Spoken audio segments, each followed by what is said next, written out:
Falando de Vasco agora, se preparando para enfrentar o Fluminense. Sábado, pelo Brasileirão, clássico no Maracanã. Clima no Vasco que é outro. Melhorou muito depois daquela classificação épica na Copa do Brasil. Ryan no passinho da sofrência. Poderia ser a dança da comemoração pelo gol no Operário com 12 horas de atraso. O Vasco sai na frente com Ryan! Mas não era. Tá bem, tá bem. Deixa o Juvena fazer essa parte? Deixa com ele que ele tá voando. Na manhã seguinte à classificação na Copa do Brasil, 7 jogadores do Vasco treinaram o carisma no dia de mídia. Data para entrevistas sérias e gravações aleatórias, tipo videoclipes com danças. Sinto lhe informar que vão pedir pra você dançar ali um negócio. Não vou dançar não. Primeiro porque eu não sei dançar, e segundo porque eu tô muito cansado, assim que não vou dançar não. Mas você pode levar o mate pra dançar. Não, levou o mate, mas não vou dançar não. Eu vou escrever o PH dançar, porque eu acho que vai ser engraçado. Ao som de Bora, Bora, Bora, música do canal Premiere, nem dança e nem sorri. Se o lateral dançar, os pontas não respeitam, né, PH? Aí não, pô, aí como é que os caras vão me respeitar? Os caras vêm e atropelam. Quem mete medo nos adversários é o Léo Jardim. Na terça-feira, a lenda de pegador de pênaltis de São Januário ganhou mais um capítulo. Léo Jardim! Não passa nada. Será? Pergunta simples. Se eu passar na frente dele, simular um tropeção, largar esse microfone, tu acha que ele pega? Tem dúvida? Claro. E com certeza ele vai pegar, porque ele pega tudo. É mesmo? Com certeza, deixa passar nada. Chegar uma entrevista aí. Opa, Ah, que isso, cara. Aí, cara. Fiz aposta com eles ali que você ia pegar. Que jeito, mano.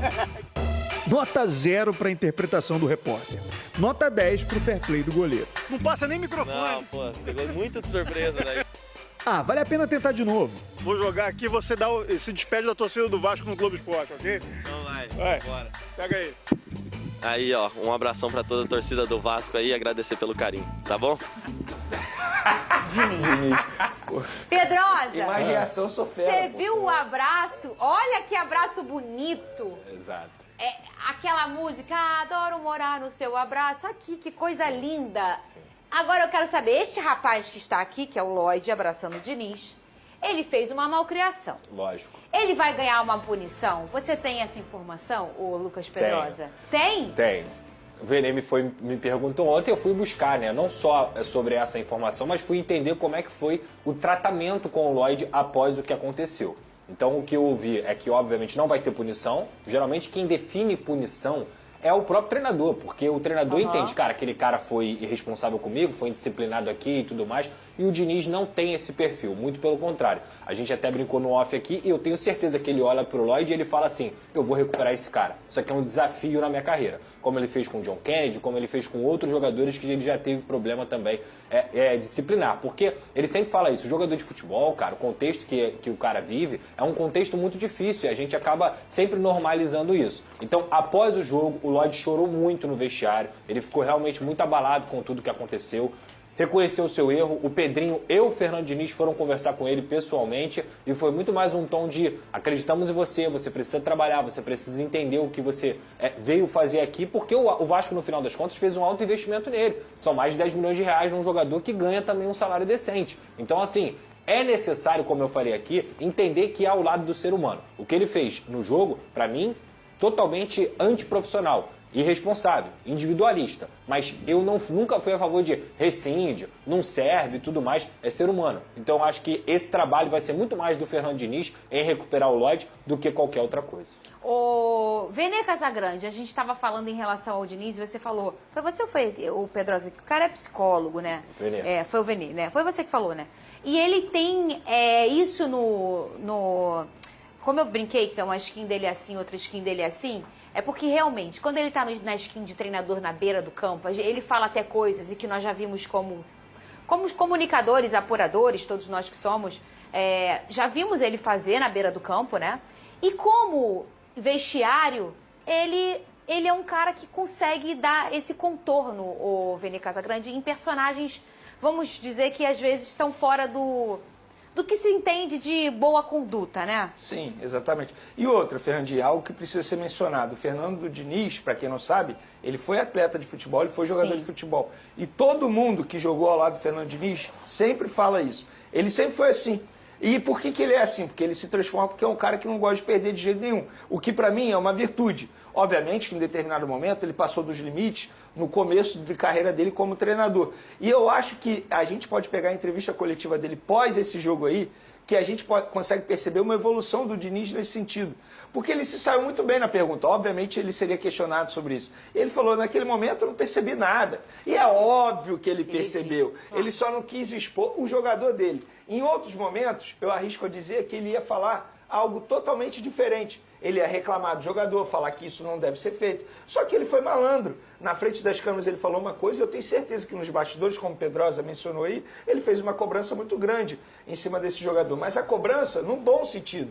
Por quê? Eu tenho certeza que ele vai buscar resgatar esse atleta. E, de fato, é um atleta que merece sim um carinho. Até porque ele está passando por um processo de mudança, ele está morando em outro país, a família dele, pelo que eu soube, não veio junto com ele no primeiro momento. Isso também, obviamente, afeta o dia a dia do atleta. Então, o Fernando Diniz, ele sabe que, se ele quiser transformar esse jogador para o lado bom, ele vai fazer isso. Ô, Cris, tá vivo, Cris? Sim. Sim, eu gosto de quando ele responde assim, com forma firme. Seguindo aqui o vídeo, falar um pouquinho sobre nosso goleiro Léo Jardim, cara. Uma notícia que pra mim é boa, que é a seguinte, né? O Vasco tem uma cláusula contratual com o Léo Jardim que permite o Vasco renovar o contrato dele até o final do ano que vem, mesmo o Léo Jardim ainda não tendo aceitado, né, a proposta de renovação que o Vasco quer fazer até 2030. Então essa cláusula contratual ela deve ser atingida já nos próximos jogos, né, provavelmente nas próximas 3 partidas do Vasco, aí, somando o Brasileirão, Copa Sul-Americana e Copa do Brasil, devem fazer com que o Vasco já possa